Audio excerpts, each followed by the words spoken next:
Welcome to the virtual lunch. Today is Tuesday, July 26th, and this is virtual lunch number 604. Our guest today is Cindy Bear, the Chief Data and Innovation Officer at Frost Brown Todd. And this is part of our series on data science and the business of law with Origami. Hi, Cindy. How are you? I'm great. Thank you so much for having me. My name is Paul Gudritis. I am founder and president of Origami, a next-generation client intelligence platform for law firms and other professional services firms. We use machine learning and AI and predictive analytics applied to firm data to help firms do a better job of growing client revenues, expanding client relationships, and preventing client churn. Origami is a startup that was incubated within Axiom Consulting Partners. A bunch of my colleagues are on the line here today. Axiom is a management consulting firm based in Chicago. No affiliation with Axiom Law, by the way. We often get asked that. But we are a management consulting firm that's spent over a decade doing work in the legal industry around growth strategy, people analytics, partner compensation, and client growth analysis. We're happy to be sponsoring the virtual lunch this month and really excited to have you here today and to hear about your work. Tell us about your background and your role at Frost Brown Todd. I would love to. Unfortunately, my background has a lot more years behind it than than would be ideal. But I've been involved with law firms, inside large law firms, for about 25 years. And I was really fortunate to start at a small firm here in DC called Shaw Pittman that was sort of known back in the day for being technologically forward. And at Shaw Pittman, I ran a development team, and that development team used a low-code tool called Lotus Notes to build everything within the firm. So we automated almost every process. So everything from partner compensation to experience collection to very detailed client-facing extranets where we helped clients solve their problems. And so that gave me an incredible basis to understand all of the practices within the firm, all of the administrative processes within the firm, and all of the data that we needed to collect. Sort of took that experience with me. Shaw Pittman merged with Pillsbury, so now we're sort of part of Pillsbury.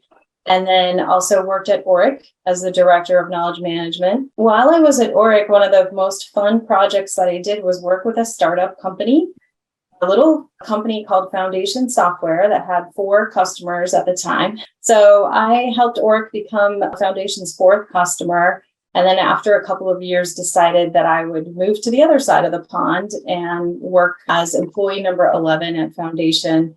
So I spent 4 years with Foundation, including the part where they got acquired by Litera. And it was really terrific because, obviously I had a lot of connections in the knowledge management world and the data world of law firms. But that consulting experience just gave me a really great basis of understanding what a lot of law firms are doing with their data, what they're struggling with, what they're, hoping to accomplish. And it was just a terrific experience. But eventually, I wanted to get back into law firms, and there was a terrific posting at Frost Brown Todd, and I'm 5 months in. I'm not sure they're popular enough, to be honest with you. I mean, I think that there are a few of us, but there's probably less than 5 that have the actual title, right, of Chief Data Officer. And to be fair, a lot of the people that I mentioned, they are definitely responsible for data within their firms. But I think the question is, and I posed this at the TR COO CFO forum last fall. It's like, go back home to your firm and find out who's responsible for your data. And if you don't have someone who's currently responsible for your data, start thinking about who that ought to be. The fact is that the data that we have is so valuable to us internally. It's also really incredibly valuable to our clients. And if we're not starting to leverage that, then we as a law firm, sort of aren't long for this world, and just don't feel like in a competitive market we're going to be as successful as a firm long term if we're not starting to collect and leverage our data for the firm's benefit and for our clients' benefit. Well, I think, traditionally the way that data has grown up is into silos. So you've got a finance system, you have a CRM system, you have a document management system. Right? Those were managed by different people. They were owned by different groups. They were developed for a particular purpose, an intake system. It's great. It's a terrific intake system. I've met with, during my time consulting, met with some firms where they really had no idea. Their knowledge management team and even practices had very little idea what was being collected at intake and what from intake flowed into other systems, right?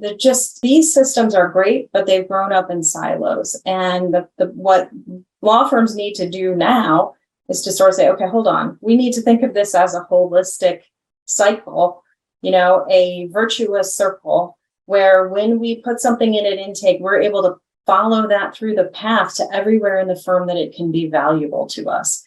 And why should I ever ask anybody else to give me that piece of information? I've already collected it once, right? And I just think it really seems to me to be a byproduct of silos between practices, offices, different departments. But now firms are just realizing, there's just no way we continue to operate in this way. And I think that's why so many of them have invested in tools like Foundation, honestly, tools that help you, bring together your data in new ways. Well, I find it interesting you use the term ambassador because, one of my titles at Litera was evangelist. There's a couple of great evangelists at Litera, and I really think that passion is one of those skills that you have to have. You have to love data. You have to love to talk about data.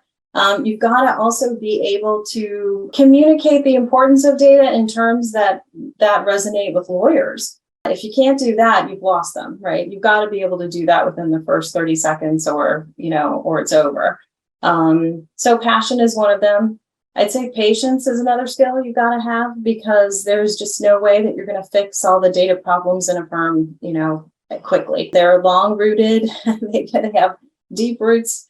Even going back today, at Frost Brown, we're doing what a lot of firms are doing, and we're rethinking our matter types and how we describe the work that we do. But that's going to be a long process because we're going to have to go back and if we want to do it right, we got to go back and restate some of the things that we used to do into these new matter types so we can really see a couple of years worth of data of where our strengths are and where we're growing and what's not growing as a firm. So patience is definitely a skill that I think is required. And the other thing that I would say, and maybe this, will be surprising, but I would say listening. I somewhere along the way in my career, I actually paused. I stayed home with my children for 5 years, and I went back and got a master's in counseling. I was going to shift my focus at that point in life. But the truth is now I can just say I have a degree in professional listening. And that serves me very well in law firms because it's really important to find out what the real needs are. Like, what problems are we trying to solve? There's lots of projects that we can do, but I think one of the most important things is just making sure that we've heard, first of all, where is it that we're trying to go? How is this aligned to the strategy of the firm? And let's make sure if we start working on this project that it's going to be something of value and that we're going to hit the mark. I think someone said at the beginning, sort of making lawyers happy. I see a lot of what I do is hopefully I will help lawyers be able to be happier in the work that they do, right? And that's what motivates me a lot of the times as well, is just, being part of a collaborative team, which I'm very fortunate, I have to say. Like, the Frostbound Child just has a terrific group of chief officers who are extremely collaborative.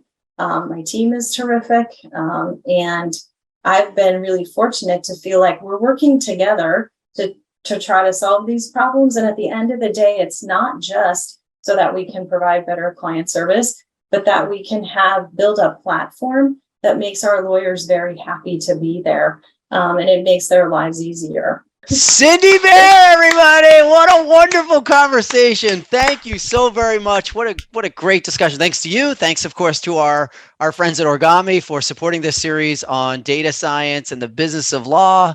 Just inspiring. I hope everyone has a great day.